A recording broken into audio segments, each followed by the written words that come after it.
10, 9, 8. Go for main engine start. 6, 5, 4, 3, 2, 1. And by the way, there's the pocket in there, compressed and ready to go.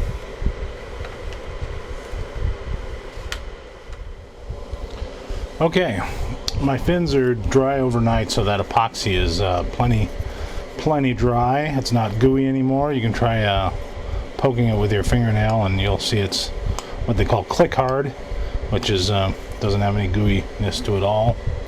So what I'm going to do now is I'm going to take off the tape that was holding down these pieces of carbon fiber, and I'll show you what I mean about how tight that epoxy is. Again, 30 minutes best. You can use 5 minute, just have a shorter working time and it's a little more brittle. Okay, so you can see that that's on there tight. Now it will, at this point, it will give us a little bit of drag, being that the carbon fiber is a little wider than the wood, so there's a little bit of an edge there. You can just leave it. I mean, it's not much of anything, but what I like to do is I like to just take my sanding stick and using the coarse 150, I'll knock it down until it's even with the fin, and then polish it out with the other grits. This is one reason to wait, so your dust, if this was still sticky, the dust would get stuck into that epoxy and make a big mess. So now it'll sand clean, so I will sand all these even, and I'll round the edges. You can kind of see here that this overlaps that tapered edge, so I'm just going to sand it round this way and to match this tapered edge. It sands real easy, even though this stuff's real strong, it actually sands real easy. So I'll finish sanding all those and be ready to go to the next step. Okay, I've got the fins sanded, all that edging of the carbon fiber. Make sure that if you want to sand these, that you wear a mask, and I don't mean a COVID mask, I mean a respirator type mask. That way you don't breathe it in, and because it's carbon fiber carbon particles, so just don't breathe them in. Anyways, I got that all cleaned up, wiped them down with a piece of paper towel, wetted with just a tiny bit of Windex, just moistened, that way it didn't warp the fins, but it did clean them good. So the other thing I need to do before the next step is wash my hands and get all that carbon off of there. Okay, I'm ready to seal these fins, and for this I'm going to use a sanding sealer.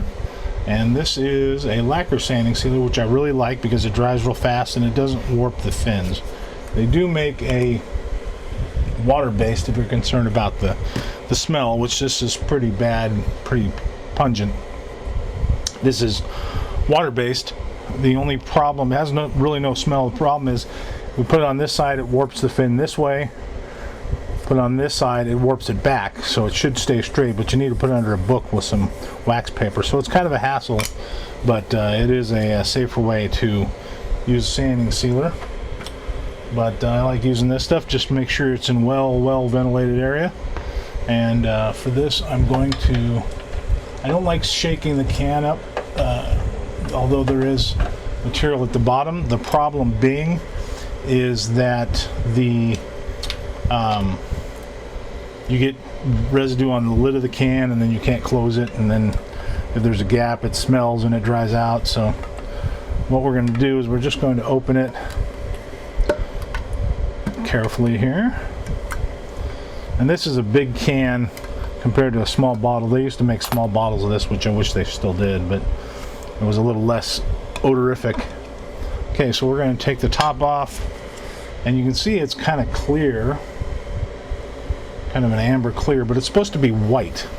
So all that white material, the filler, is in the bottom, and we want to get that suspended so it actually fills the grains of the wood. So what we're going to do, you can see there's actually the filler material is all at the bottom, so we're going to give it a good stir. Not too much to splash it around, just to get that filler to be suspended. Okay, so we're going to stir that a little bit till we get it completely white, and we'll be ready to put it on the fins. Okay, we're ready to coat the fins, and this is called sanding sealer for a reason if you've never used it. Reason it says sanding is you actually have to put multiple coats on to fill the grain of the balsa wood. It will also harden and make it stronger, and like I said, fill the pores so it looks better when you paint it. But you let it dry and then sand it, that way it smooths it out before putting the next coat on. So that'll make a real good finish. So we're just going to dip a foam brush in there, and we're just going to lightly coat it. And this, the first coat will absorb pretty fast into the wood.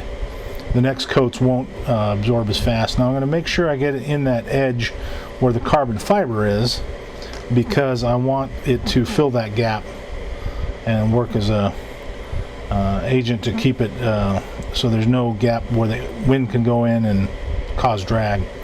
So basically I'm going to finish it like that. Now when I'm going to put it up to dry, I usually like to put it on a piece of wood or something so it doesn't sit on whatever you lay it on, because if you accidentally got some on this side, didn't know it, put it down, when it dries you'll be stuck to whatever it is. So I like to actually just put it about like that, and then we'll do the rest. And by the time we get all the ones done, the four sides done, it'll almost be ready to be dry to flip it over and do the other side.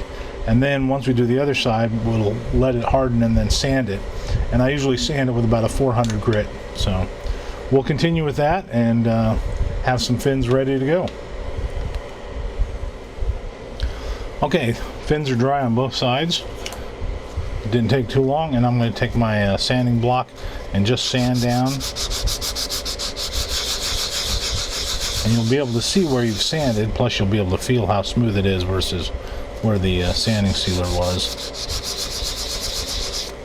We'll just take a nice polish on that, and then we'll flip it over and do the other side. And as you put different layers on, you'll feel it start to get smoother and smoother and smoother. More of a plastic coat. Alrighty, and actually you can already hear how much difference it makes having just one coat on there. So we'll sand the others and then do another coat, and then sand it again and do another coat. So we want to do 3 coats, if not 4, depending on the grain. This feels pretty tight grain, so it might only take 3 coats. So we'll get those done. We'll be ready to put them on the rocket. Okay, I've got the fins completely finished with 3 coats of sanding sealer, and they're nice and plastic coated and very strong, especially with that frame of the carbon fiber. So now we're ready to put these fins on the rocket itself. Made sure not to get any of the sanding sealer on the root edge, but just in case, I'm just going to do a light sand with a sanding stick evenly so it doesn't get curved, and then that'll open the pores and get it ready to go to the tube. So what we're going to do is, I've got this little tool here, and what this is this is that same measuring tool that I used earlier. I'm just going to take off the stop, and now what it becomes is it becomes a fin alignment guide. So basically I'll have the fin on there, and then this will make it so it's perfectly straight up from the tube. So one thing I'm going to do first is I'm going to put some tape on this. They tell you you can use rubber bands, but I don't like the rubber bands. First of all, they can break, and then if their fin's still wet, they break and it'll make it get crooked. Also, the rubber bands can crush the tube if you put them on too tight. So what I like to do is I like to take some tape and just putting it on the plastic like so, having it overhang a little bit. And then this will actually just wrap on the tube. This is low tack tape, so I won't have any issues with it hurting the tube with the plastic coating. So now we're going to find basically our marks here for the fin lines, and they're a little faint, so I'll mark them again. Fin line, and then fin line, there's 4 of them, so, and then that's the launch lug. Okay, so what we'll do is we want the fin to be on the fin line and the back of the fin where we drew that 1-inch line there. So what we'll do is we're going to use some of the tight bond glue here, and there's a little trick to this, and then I have a reinforcement system as well. So what I'm going to do is I'm going to actually put the tight bond glue on the edge of the fin, and then I'm going to first rub it into the pores of the fin, get it off the side. Okay, but that way it's going to have something to really contact the surface. So we'll give that a few seconds to dry, and then we're going to put another coat on and then put it on the rocket itself. Basically you want to get it kind of tacky, and once it's tacky we can go ahead and we can put another line on. This time I'm going to use a toothpick. Might be a little easier to do it here. Okay, and this I don't want a whole bunch, but I want it an even coating, and it will squeeze out the side, but that's okay, that'll work. Okay, so now we're going to line it up with the fin line, putting the back down first and then moving it forward to the front. And this glue is so sticky that it actually holds it pretty well right away. So while that's still wet, what we're going to do is we're going to take our fin alignment guide, we're going to put it down, and we're going to lightly slide it in to the fin. We don't want to push it too hard, we just want it a little snug, and making sure it's pressed against the tube. And then I will attach the 2 pieces of tape. Make sure, press on and make sure it's not warped in any way, and then that'll keep the fin perfectly straight up and down, and just making sure that it is at the back of the fin unit there. Now if there's a little glue that spills out, what we can do before it dries is just take a Q-tip and remove it. Although this will be covered up, I always like to just keep everything clean, plus you can smooth it to make a little bit more strength. Okay, so we're going to let that completely dry. Then we'll be able to move to the other fins. We'll do all the 4 fins, and we'll be able to move on to the next step of reinforcing the fins. Yep. Make sure it stayed straight. That's why we got it in the jig. If that didn't have the jig, we could have been in big trouble. Stop the presses, stop the presses. New toy, new toy. Picked up one of these so I can put my rocket on this to keep the fin straight. I just noticed it was rolling all over the place when I was messing with it. So anyways, let's put this together and see how it goes. It looks pretty simple. So let's see what we got. Looks like the legs are the same. So we put a couple legs on.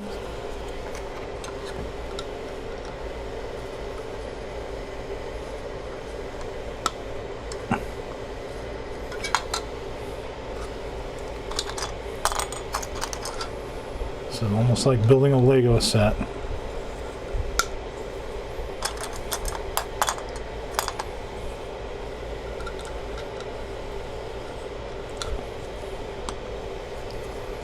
Okay. And then we put one of the girders right in between.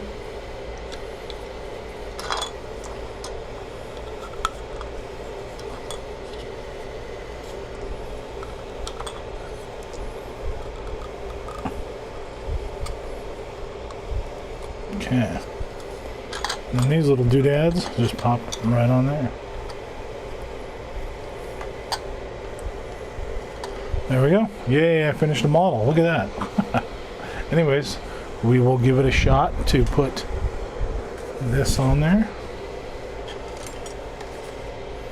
Just like that. That'll work perfect. Awesome. Alright, this step is done with all the fins. I can remove my guide now on the last fin here. And this little guide works quite well. So we'll set that aside. Now, set our little rig aside here. Fins are real strong. Been set overnight on all of them to let the glue dry.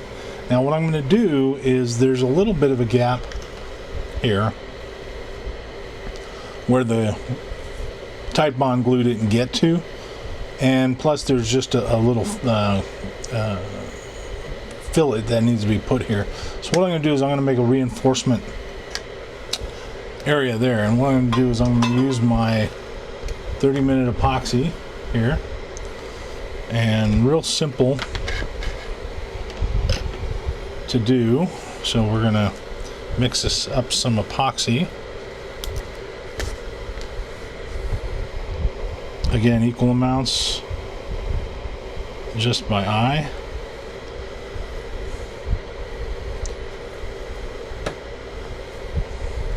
And I usually buy my epoxy in these little bottles. I've tried those injectors, and those injectors are pretty much for one use. They're kind of a pain in the neck to try to reuse. So these seem to work a bit better. Okay, I got my toothpick. Equal out the epoxy, and I'm going to mix it up. Now this I can do 2 fins at a time, basically because gravity is going to pull it into these 2 troughs here. I don't want to put this on one of the fins and then roll the rocket and then have the epoxy roll down the side of the fin. So 2 is the number that we can do at one time till it's dry. So got it mixed up there real good. So what I'm going to do is I'm going to take the epoxy, get you a better view here, and I'm going to make a line of it right in that crevice of the fin. And I don't need much because I'm going to actually smooth this out, and it's going to make a little bit of a mess here. Make sure you get around the front.